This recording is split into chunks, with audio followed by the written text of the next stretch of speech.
Hi, my name's Phil. I like talking about politics, and in this video I'll be discussing my thoughts on yesterday's Prime Minister's questions as normal, though in this case it wasn't the Prime Minister facing the questions, as Boris Johnson was on a jolly to Saudi Arabia on the pretext of asking for oil. So it was the Deputy Prime Minister, Dominic Raab, giving his colleagues another lesson in why they would be absolutely mad to make him their leader when Johnson finally goes.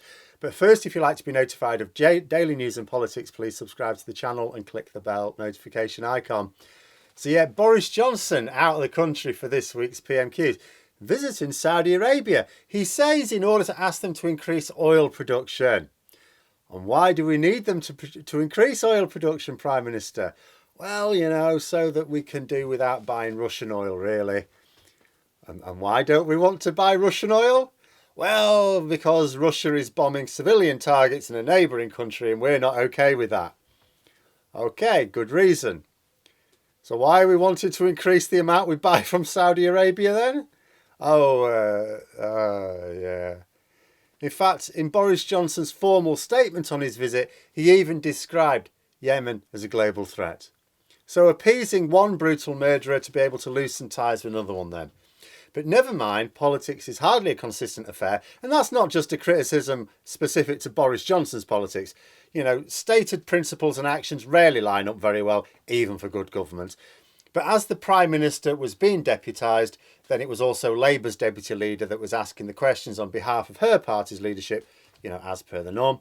So Angela Rayner began by asking Dominic Raab to review the handling of the Zaghari-Ratcliffe case and ascertain whether or not Boris Johnson's comments as Foreign Secretary made the situation worse. So this is alluding for the long-hoped news that two people imprisoned by Iran unfairly for years, including Nazanin Zaghari-Ratcliffe, have finally been freed after the British government made good on a very long-standing debt to Iran.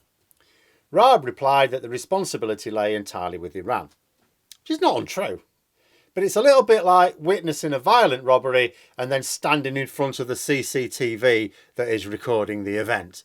Yes, the responsibility for the action is entirely down to the mugger, but you have to you've made things worse with your own intervention there.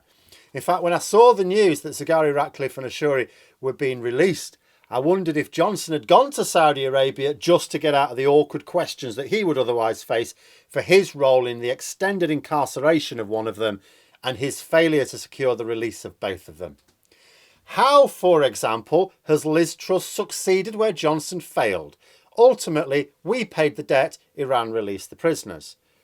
Why didn't we do that 5 years ago, is what people are asking. But then Rayner reminded Dominic Raab that he was Foreign Secretary for a while as well. She asked if he had ever overruled security service advice at the time.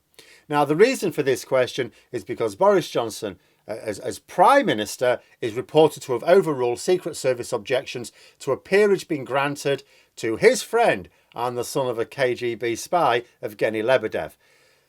Raab did say that he had never overruled such advice himself, but he also tried to defend Johnson by saying the House of Lords Appointments Commission has a vetting process, which it does. What he neglected to mention was that the vetting process suggested that Lebedev not be given the peerage, but that Johnson insisted. In fact, the Speaker of the House of Lords has called for an overhaul of the vetting process in the wake of the renewed interest in why exactly the son of a KGB spy and someone who has consistently praised and defended Putin's actions should ever be made a lawmaker in the UK. I'm going to throw an extra one in as well. So, another Dominic Cummings, who was Boris Johnson's close advisor at the time that Lebedev was being bunged into the House of Lords, has now gone on record as saying that Dominic Raab was present when Boris Johnson overruled MI6's objections. So any suggestion from Dominic Raab that he had nothing to do with overruling civil service, even though it won't have been technically him doing the overruling, according to Dominic Cummings, is a bit of a fib. But anyway, over the next couple of questions, Rayner probed the facts as known about how Johnson did interfere with the Lebedev vetting process. There might be a vetting process, but Boris Johnson rushed it all through, making it clear again for those not paying attention at the back that Boris Johnson overruled MI6 national security advice. Then Raab, basically with nowhere to go, said, yeah, but you wanted Jeremy Corbyn to be Prime Minister, and he wanted to pull out of NATO. Now, Rayner could have responded that Raab and his cartel got into bed not only with people close to Putin's government, who absolutely want NATO to be scrapped altogether, but also the orange one across the sea, who, no doubt at Putin's behest, also tried to weaken NATO. She may also have added that the 2019 Labour Party manifesto, which was produced by Jeremy Corbyn, contained a statement expressing commitment to NATO. But instead, she explained that the government have had 12 years to sort out the UK's dependence on foreign oil. She was constantly coming back to the idea of national security, in this case, security of energy supplies. She said that Boris Johnson had gone cap in hand from one dictator to another on a begging mission. She said that the Conservatives have undermined our policies on home-produced energies and that they could still adopt Labour's plans to issue a tax on soaring energy company profits, but she asked if the government's only plan was to keep on begging. It's actually quite a good exchange. I will actually say throughout the whole thing, Tory MPs were boorish to say the least. Absolutely boorish. The Speaker had to shut them up on more than one occasion. I think he actually challenged one to a fist fight at one point. If you want a little argument, I'm more than happy, because we can argue outside when you're there. But yeah, it's quite good. But another reason I want to pull this exchange out is because it represents a couple of lines. It represents a line that Labour have been using and will increasingly need to use as we get near the election campaign. And also a line from the Conservatives that just shows their impotence when they've got no other answer, really. It's a defence that just doesn't work. So Rayner mentioned the government having had 12 years to sort out this particular issue. In this case, it's fuel security. Doesn't matter what the policy is. The point being made is that the Conservatives have been in power for 12 years because people may need to be reminded of this. Boris Johnson often tries to pretend that he's only just come to power. Oh, we've got all these problems, all these terrible things that we've got. It's all Labour's fault. It's like Labour are reminding people the Conservatives have been in power for 12 years. How can it be like... If the Conservatives cannot fix perceived problems in 12 years, why would you give them even longer to do nothing at all? But Raab fired back with a moan about Corbyn again. He said that while Rayner was trying to make Corbyn Prime Minister, Johnson was coordinating an international response to the Russian attack in Salisbury. Now, there are two things to say to that. And you know, the first is whenever the Conservatives try and attack Labour with a talk of association with Jeremy Corbyn, you know it's desperate. Corbyn was electorally toxic, you know, but he's no longer leader. In fact, and entirely down to his own hubris, not only is he not the leader, he's not even a Labour MP now. He's still a Labour member, but he's not a Labour MP. In other words, the Labour Party has very evidently removed itself entirely from Corbyn's influence. So any attacks on Corbyn are simply not going to work on voters anymore.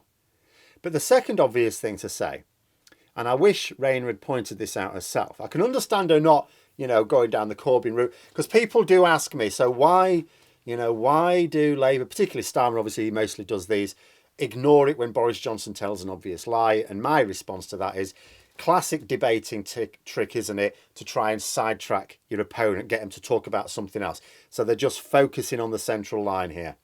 Same thing here. But for the second obvious thing to say, would have backed up Rayner's point. Johnson didn't galvanise action over Salisbury, as Raab put it. He scurried off to the home of Lebedev, the son of this KGB officer who actively spied on Britain in Italy, to have a drunken party without his security detail present, didn't tell him where he was going, while other NATO leaders actually discussed the serious situation. In fact, I couldn't believe it when Raab said that. When Raab actually said, when Johnson, as Foreign Secretary, was galvanising international action, I couldn't believe it. I thought Rayner's going to have a field day here. And it's really unfortunate that she didn't. You know, because like I said, I get not getting sidetracked, but this was you ignore the bait on that. This was the main line of attack. You know, but Rayner did come back by pointing out, she said, we need a leader who's going to work with the security services. Pointing out Johnson's behaviour while he was Foreign Secretary would have emphasised her point. She did sort of allude to it, but in a way that you would have to have known the background. But what she did do is remind everyone that the government were partying while the country was in lockdown. Now, there are also a lot of people at the moment asking, so what's happened to that police investigation into Partygate then? Well, one thing's for certain, Labour aren't going to be forgetting about it, even if the police are. But the other thing I'll say, before I move on to Ian Blackford, I am going to point out yet again, Tory MPs were later on attacking Rayner for her manner and tone in PMQs.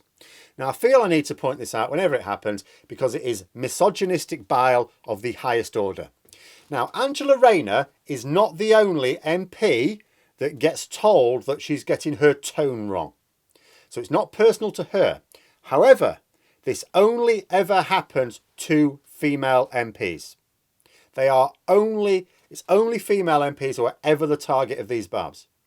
It is so blatant that I cannot understand why female Tory MPs do not immediately call out this behaviour when their caveman colleagues engage in it.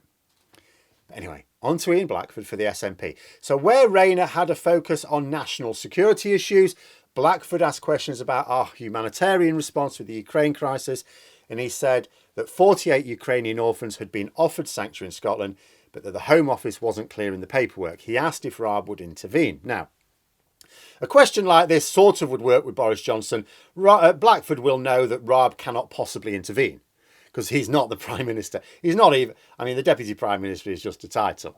You know, he's the Justice Secretary. He hasn't got the power. He hasn't even got the acumen, but he certainly hasn't got the power to intervene in this. It's got nothing to do with Raab's department. But I think Blackford went with the question anyway because it was more a question for the government, really. Raab responded by saying the government wants to help. It's not about the paperwork, but about safeguarding. Right, so you're worried that these kids may go to unsuitable homes. Well, it's fair enough. We absolutely need safeguarding, but they are fleeing war and they've lost their parents. I think they're probably going to be safer somewhere in Scotland than anywhere in limbo. But it's also funny, isn't it, how all their excuses for not helping the most vulnerable people are always framed in terms of looking after these people. It's the same all the time, isn't it? Oh, yeah, people on the street tell me they don't want more benefits. They want to be encouraged to work. It's like, you never get told that. Besides, if Raab was so concerned that these orphans might not be going to safe homes, why don't the government look after them while the checks are taking place? Why do they have to remain in jeopardy while we sort it out? Why can't we at least let them in the country, go to somewhere where we know it's safe, while we sort out the paperwork for potential hosts? Blackford retorted that it actually shows the wider problems with the government's response to the refugee crisis. I would argue it shows the government's the wider response to all humanitarian issues, both inside and outside the country. And all Raab could say in response is that we're planning for 100,000 Ukrainian children to come to the UK. I mean, great, yeah, nice. But here's the thing. A Conservative plan very rarely appears in practice, does it? Like, didn't they plan lower taxes? Oh, yeah, we're getting the highest tax burden for generations. Didn't they plan for reduced post-Brexit immigration? We now have higher rates of immigration. Didn't they plan for all the benefits of EU membership and none of those rules? So how can we have massively reduced trade and we're following way harsher rules than we ever did as members? I could go on, but I think I'll be judging the government on their actions, not their plans. After all, Boris Johnson is someone who regularly writes down a list of outcomes, aims, and calls it a plan. That's not a plan. A plan, you have your aims as part of a plan, and then the rest of the plan is saying how you're going to achieve them. That bit seems to be entirely absent. I'm not even convinced Conservatives even know what a plan is. But those are my thoughts. Let me know yours in the comments below. Hope you found the video interesting. If you did, don't forget to click the like button. And if you'd like to support the channel further, please also click the Patreon link for details. And until next time, I'll see you later.